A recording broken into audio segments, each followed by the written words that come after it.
Well, like it or not, all good things must come to an end. Route 66 is no exception. So today we're going to dig deeper into that. They called it the Main Street of America, and for a time, it was. Route 66 stretched nearly 2,500 miles from Chicago to Santa Monica, carrying freight, families, and post-war dreams across 8 states. But this wasn't just a road. It was also a symbol of freedom, of progress, of possibility.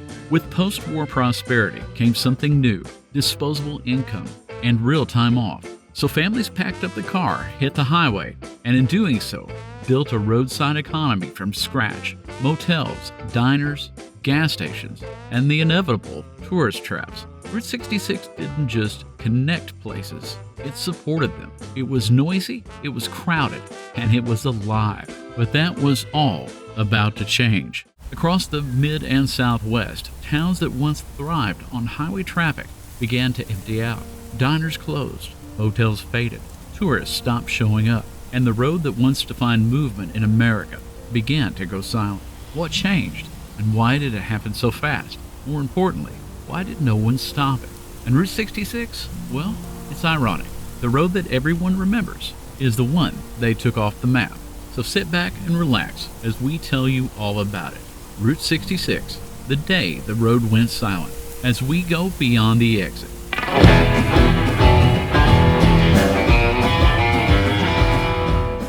By the early 1950s, Route 66 was strained. The road had been built for an earlier generation of cars and traffic. Now, it was struggling under the weight of a booming nation. Many parts of Route 66 were 2-lane roads with no shoulders, sharp turns, and dangerous crossings. Fatal crashes were increasing, and delays were common. In 1955 alone, nearly 40,000 Americans died in traffic accidents. There were over 62 million registered vehicles on the road, 52 million of them passenger cars. Enter President Dwight D. Eisenhower. He had seen the consequences of bad roads firsthand. In 1919, he crossed the country with a military convoy. It took 62 days. During World War II, he saw how Germany's Autobahn allowed troops and supplies to move quickly across the country. He came home convinced the U.S. needed something better. In 1956, Eisenhower signed the Federal Highway Act, authorizing $25 billion to construct 41,000 miles of a newly engineered system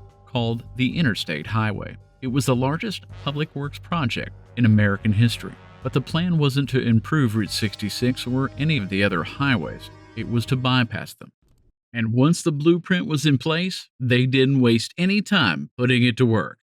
Well, not really. You see, it didn't all happen at once. Most folks probably picture the interstate as going in like railroad tracks, start at one end and build to the other, and call it done. But that's not how it worked. The system came together piecemeal, one funded section at a time. Illinois, Missouri, and Oklahoma started tearing into Route 66 as early as 1957, barely a year after the highway bill passed. But in other places, construction dragged on. Some stretches sat in limbo for years, waiting on surveys, easements, or funding. And the irony? In the places where the interstate wasn't finished yet, drivers had to exit the new road and merge right back on to good old Route 66, the very highway it was replacing.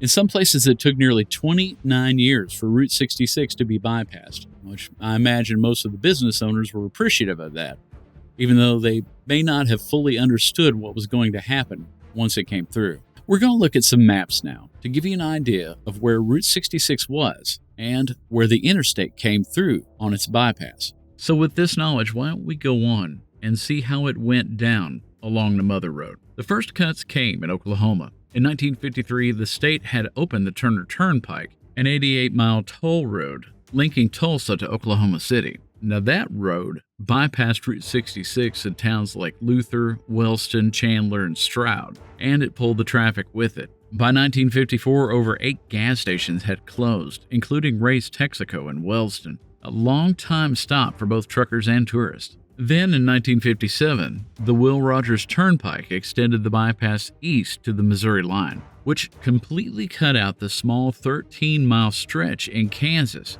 The towns of Galena, Riverton, and Baxter Springs were skipped entirely. The same turnpike also rerouted traffic around a long stretch of northeastern Oklahoma, Afton, once a busy stop for its filling stations and motor courts, was left without direct access. Much of the old Route 66 traffic never came back, especially once the turnpike built over itself, literally placing a giant travel plaza right in the middle of I-44. In Hydro, Oklahoma, home of Lucille Hammond's famous roadside gas station, they lost their stream of travelers around 1966 as I-40 pushed through. The new highway ran just south of town, close enough to see, but with no exit.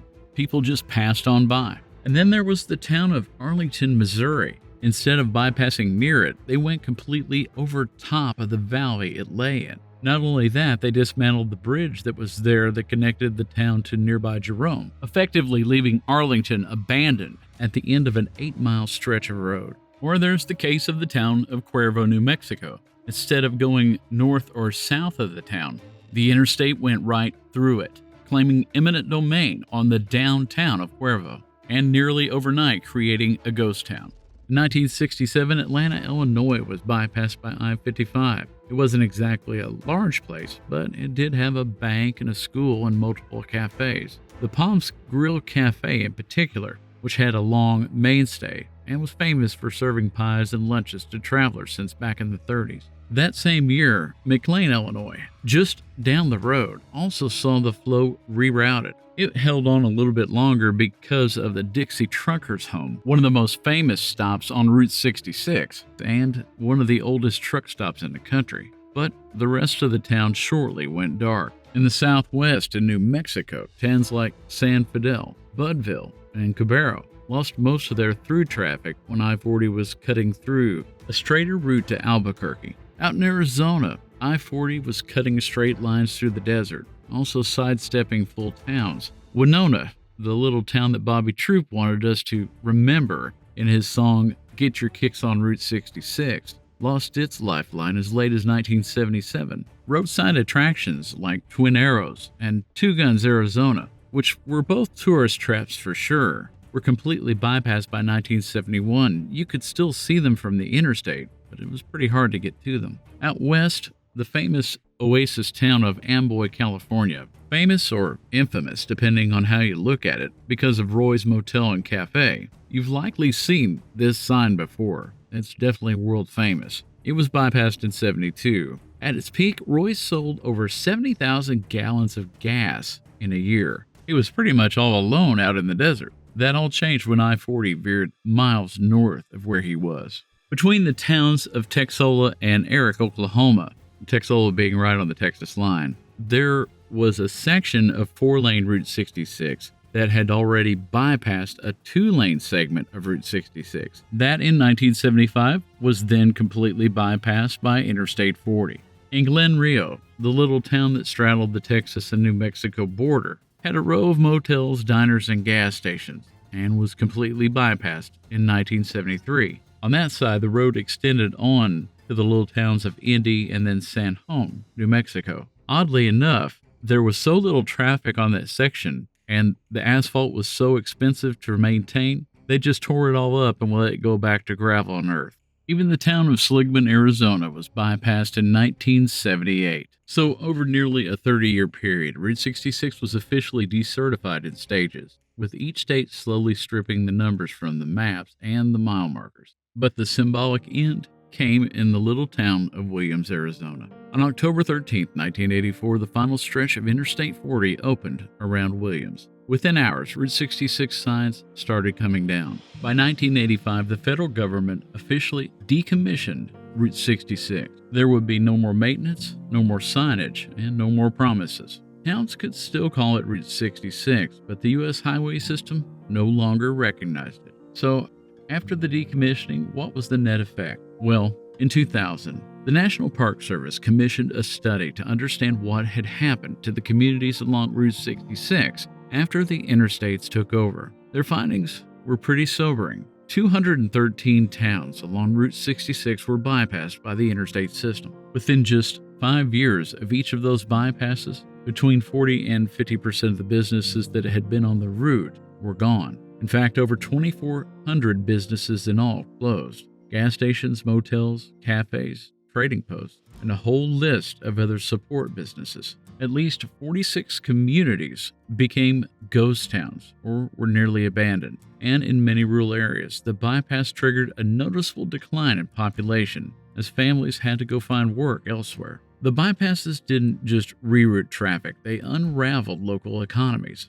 They shuttered livelihoods, and they left entire communities to fade into the silence. Towns that had once lived and died by the road. For a highway that once brought the country together, its departure wasn't met with protests or parades. In fact, there was no farewell at all, just silence. So was all that loss really worth it? Well, by the early 1970s, the facts were in. The highway fatality rate had dropped by nearly half, at that time judged by how many deaths there were per 100 million vehicle miles traveled, a direct result of improved design, divided highways, and fewer intersections. And to be fair, the interstates did work. Travel was faster, safer, and more direct. Crash rates did fall. Long-haul shipping became more efficient.